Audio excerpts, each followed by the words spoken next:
ഈശോയേ ഈശോയേ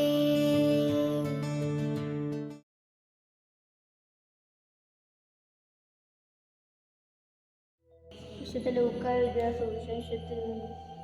അക്കാലത്ത് യാത്രാമധ്യേ യേശു ഒരു ഗ്രാമത്തിൽ പ്രവേശിച്ചു. മർത്ത എന്നു പേരുള്ള ഒരുവൾ അവനെ സ്വഭവനത്തിൽ സ്വീകരിച്ചു. അവൾക്ക് മറിയം എന്നു പേരായ ഒരു സഹോദരി ഉണ്ടായിരുന്നു. അവൾ കർത്താവിന്റെ വചനങ്ങൾ കേട്ടുകൊണ്ട് അവന്റെ പാദത്തിങ്കൽ ഇരുന്നു.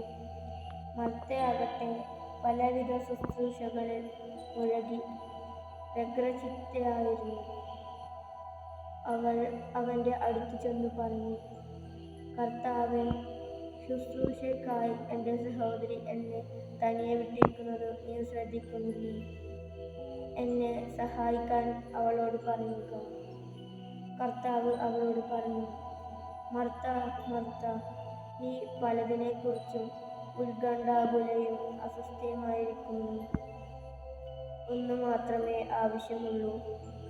മറിയം നല്ല ഭാഗം തിരഞ്ഞെടുത്തിരിക്കുന്നു. അത് അവളിൽ നിന്ന് എടുക്കപ്പെടുകയില്ല. കർത്താവിന്റെ സുവിശേഷം.